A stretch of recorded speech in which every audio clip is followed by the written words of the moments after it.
Hi friends, welcome to my channel. பிகனரான நான் tailoring வந்து வீட்டில இருந்து இப்போதான் கொஞ்சம் கொஞ்சமா பிளவுஸ் கட் பண்ணி ஸ்டிச் பண்ணி கொடுக்க ஆரம்பிச்சிட்டு இருக்கேன். நான் எப்படி ஸ்டிச் பண்றேன், ஒரு நாளுக்கு நான் எவ்வளோ இன்கம் வந்து வாங்கணும் அப்படின்றத மைண்ட்ல செட் பண்ணியிருக்கேன் அப்படிங்கறதெல்லாம் வச்சுதாங்க நான் இந்த விளாக்லாம் உங்களுக்கு நான் போட்டுட்டு இருக்கேன். இது முதல்ல கட்டின பிளவுஸ் வந்து நான் சண்டே கட் பண்ணி ஸ்டிச் பண்ணது. அது ஆல்ரெடி உங்களுக்கு நான் வீடியோவா போட்டு ஸ்டிச்சிங் வீடியோ பார்க்காதவங்க மறக்காம போய் பார்த்துட்டு வந்துருங்க.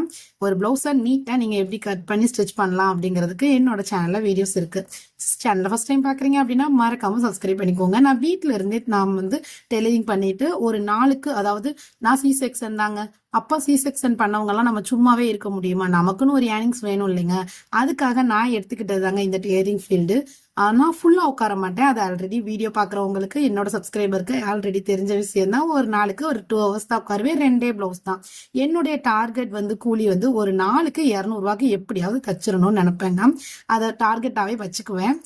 ரொம்ப முடியாத பட்சத்துக்கு ஓகே, இல்லை அப்படின்னா கண்டிப்பாக 2 hours தச்சு கண்டிப்பா நான் 200 ஒரு நாளுக்கு என்னோட இன்கம் அப்படின்னு சொல்லி மைண்ட்ல ஃபிக்ஸ் பண்ணி வச்சுக்குவேங்க.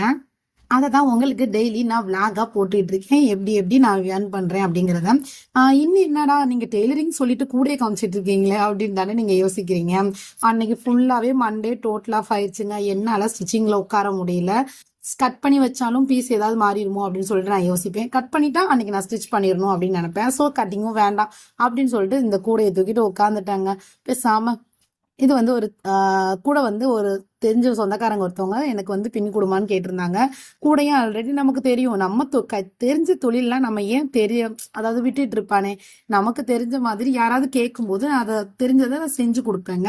எனக்கு டெய்லரிங் மட்டும் இல்லாம கூட பின்னுறதுக்கு தெரியும், எம்ப்ராய்டிங் போட தெரியும். அந்த மாதிரி ஒரு சின்ன சின்ன விஷயங்கள், பூ கட்ட தெரியும், நல்லா பூ கட்டுவேன். அதெல்லாம் எனக்கு, அதாவது நம்ம என்னென்ன தெரியும் அதை நம்ம எதையுமே வேஸ்ட் பண்ணக்கூடாது அப்படின்னு நினைப்பேன். அதனால நான் சும்மா இருக்கிற டைமிங்ல என்னால முடிஞ்சது, இப்ப தைக்க முடியல அப்படின்ற பட்சத்துக்கு பூ வாங்கி கட்டிட்டு இருப்பேங்க.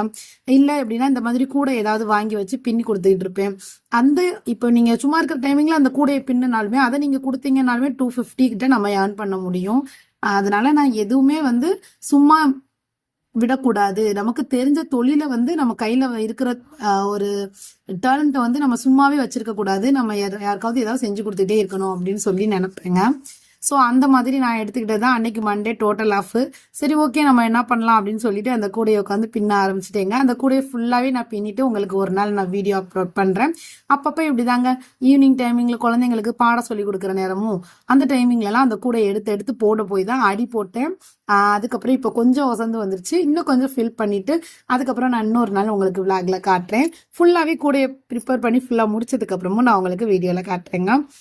கூடலாம் வந்து நீங்க தான் பண்றீங்களா அப்படின்னா எல்லாமே யூடியூப் தாங்க. நான் வந்து வீட்டுல இருந்து யூடியூப்பை பார்த்து பார்த்து ஒவ்வொரு விஷயமா தெரிஞ்சுக்கிட்டு கத்துக்கிட்டு தாங்க நானும் பண்ணிட்டு இருக்கேன். எனக்கு வந்து இந்த மாதிரி கத்துக்கிட்டு எதையாவது ஒன்று செய்யறதுக்கு ரொம்ப பிடிக்கும். ஸோ நான் ஏதாவது ஒன்று ட்ரை பண்ணிட்டே இருப்பேன். கத்துக்கிறதுக்கு ஒரு இன்வால்வ்மெண்ட்டா இருக்கும், ஆசையா இருக்கும்.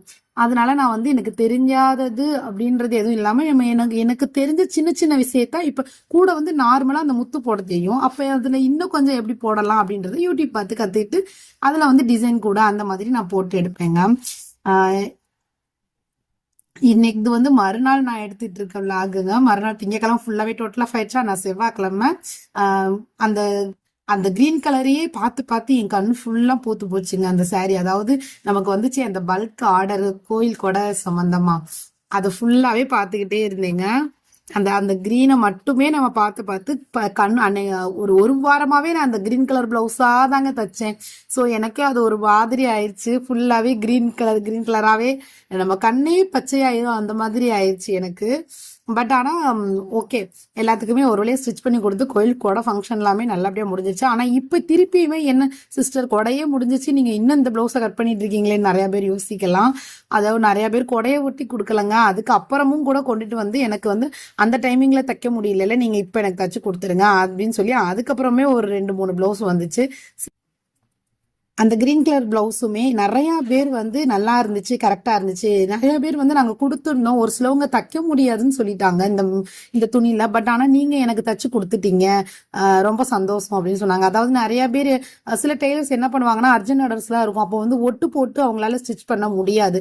ஆனா இந்த சாரீக்கு வந்து மேக்சிமம் கை வந்து கம்மியா இருந்துச்சு, கை பீஸ் பார்டர் வந்து கம்மியா இருந்துச்சு, கையில வந்து ஜாயினிங் கொடுக்குற மாதிரியாவே தான் இந்த பீஸ் எல்லாமே இருந்துச்சு.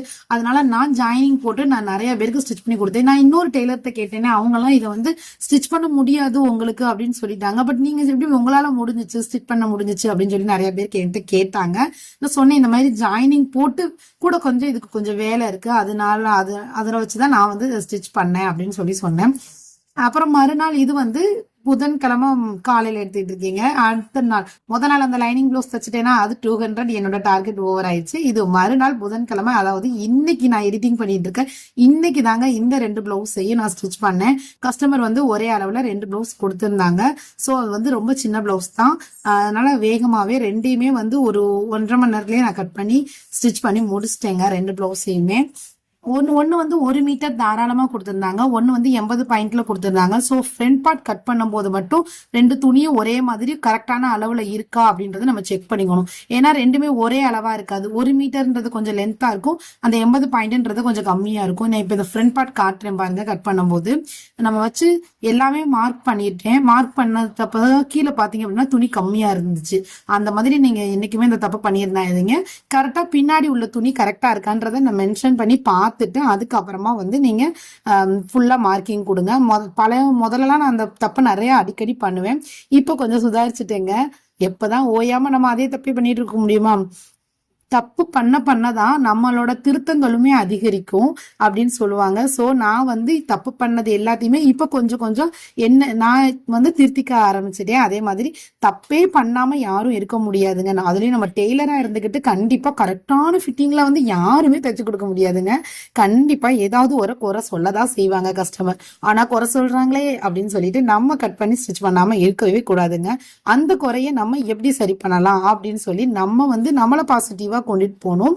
அது மட்டும் இல்ல, அவங்க கஸ்டமர்டையும் நம்ம பாசிட்டிவாவே பேசி, ஓகே சிஸ்டர் நான் வந்து உங்களுக்கு கண்டிப்பா நெக்ஸ்ட் பிளவுஸும் சரி பண்ணி இதே மெத்தட்ல உங்களுக்கு வந்து இந்த கரெக்ஷன் வராம நான் எப்படி பண்றதுன்றத பார்த்து பண்ணி கொடுக்குறேன் சிஸ்டர் அப்படின்னு சொல்லி நம்மளும் கனிவான பேச்சுக்களோட அவங்கள அனுசரிச்சோம் அப்படின்னா நம்ம கஸ்டமர் கண்டிப்பா நம்ம கையில தாங்க இருப்பாங்க. நெக்ஸ்ட் அதை அப்படியே ஸ்டிச் பண்ண வந்துட்டேங்க. ஒரு சிஸ்டர் கேட்டிருந்தீங்க த்ரெட் பத்தின டீடைல்ஸ் கேட்டிருந்தீங்க. ஆனா கண்டிப்பா எனக்கு த்ரெட் பத்தி எந்த ஒரு டீட்டெயிலுமே தெரியாதுங்க. கம்பல்சரி எனக்கு த்ரெட்டை பத்தி எதுவுமே தெரியாது. எப்பயுமே நார்மலா வாங்குற மாதிரி அந்த பாக்ஸ் தான் நான் முதல்ல வாங்கி ஸ்டிச் பண்ணிட்டு இருந்தேன். இப்பதான் வந்து நான் இந்த பெரிய நூல்கண்டு வாங்கி நான் ஸ்டிச் பண்ண ஆரம்பிச்சிருக்கேன். இந்த நூல்கண்டுமே எங்க அப்பா வந்து எனக்கு சஜஷன் பண்ணது. அதாவது நாங்க வந்து நைட்டி கார்மெண்ட்ஸ் வச்சிருக்கோம் மதுரையில. சோ அந்த கார்மெண்ட்ஸுக்கு வந்து நூல் வாங்க போவேமா, மொத்தமா அங்க வந்து கலர் நூல் வந்து நம்ம நைட்டிக்கு யூஸ் பண்ண மாட்டாங்க கார்மெண்ட்ஸ்ல எல்லாம். பெரிய கோன் சைஸ் நூல், அது ஒரு நூல் பிளாக் ஆர் ஒயிட் அந்த மாதிரி ஏதாவது ஒரு நூல் மட்டும் டார்க் நூல் வாங்கி போட்டு எல்லா நைட்டிக்குமே நம்ம அடிச்சிருவோம். அங்க போய் பார்க்கும்போது இந்த மாதிரி சின்ன த்ரெட் எடைக்கு தர்றாங்க, எடை வெயிட் கணக்குக்கு தர்றாங்க அப்படின்னு சொன்னாங்க. இது பாத்தீங்கன்னா சின்ன நூல் கண்டு இதுதான் 5 ரூபாய்க்கு. இதை தான் நான் முதல்ல பாக்ஸ் வாங்கி நான் இவ்வளவு நாளுமே அதை தான் ஸ்டிச் பண்ணிட்டு இருந்தேன். இப்போ ஒரு 3 மந்த்ஸா தான் நான் இந்த பெரிய நூல் கண்டு நான் மதுரையில இருந்து வாங்கிட்டு வந்து நான் ஸ்டிச் பண்ண ஆரம்பிச்சிருக்கேங்க. ஆனா இந்த சின்ன நூல் வந்து ஒரு நூல் வந்து 5 ரூபாய், இந்த பெரிய நூல் வந்து ஒரு நூல் வந்து இங்க திருநெல்வேலி சைடு 12 ரூபாய். மதுரையில எவ்வளோன்னு எனக்கு தெரியல. மதுரையில வந்து நான் எடைக்கு வாங்கினேன், நூல் கணக்கு வந்து எடையில கொடுத்தாங்க. ஆனா இந்த ஒரு பிளவுஸ் இந்த நூல் பாத்தீங்க அப்படின்னா ஆல்ரெடி நான் 2 பிளவுஸ் தச்சு முடிச்சிட்டேங்க. இன்னமுமே இதுல இவ்வளவு நூல் இருக்கு, அதுல இன்னுமே 2 பிளவுஸ் 3 பிளவுஸ் நான் தைக்கலாம். இது வந்து புது நூல் கண்டு, இப்பதான் நான் ப்ளூ கலர் எடுக்க போறேன். ஒரு கண்டுல வந்து 4 பிளவுஸ் கிட்ட கண்டிப்பா நம்மளால தைக்க முடியுங்க. அது வந்து நம்ம டக்கு டக்குன்னு அடுத்தடுத்து நூல் சேஞ்ச் பண்ற ஒர்க் இருக்காது. ஒரு நூல் வந்து த்ரெட் கம்மியா இருக்காது. அது ரொம்ப யூஸ்ஃபுல்லா இருந்துச்சு. இந்த பாக்ஸ் தான் முதல்ல யூஸ் பண்ணிக்கிட்டு இருந்தேன். அதுல பாத்தீங்க அப்படின்னா ஒரு பீஸ் 6 ரூபாய் அந்த மாதிரி போட்டிருந்துச்சு, பீஸ் ரேட்டா போட்டிருந்துச்சு. ஆனா நான் மொத்தமா ஹோல்சேல்ல தான் அந்த பாக்ஸ் வாங்கி நான் முதல்ல யூஸ் பண்ணேன். இப்ப நான் இந்த பெரிய நூல் கண்டு தாங்க நான் வாங்கி யூஸ் பண்ணிட்டு இருக்கேன். அது ஆனா நல்லா இழுத்து பார்த்தா அப்படின்னா நல்லாவே ஸ்ட்ராங்கா இருந்துச்சு நூல் த்ரெட். அப்பா சொன்னதுனால நானும் போய் வெயிட்ல போய் பார்த்து வாங்கினேன். அதாவது கிலோ கணக்குக்கு தான் 1 kg வந்து 250 அப்படின்னு சொன்னாங்க.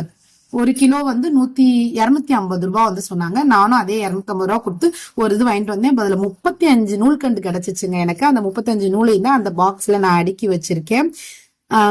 இது மட்டும்தான் எனக்கு இந்த த்ரெட்டை பத்தின டீடைல் தெரியும். பட் நல்லாவே இருக்கு. எங்கேயுமே நூல் வந்து சீக்கிரமா அந்து போகல. இந்த நூல் ரொம்ப நல்லா இருக்கு.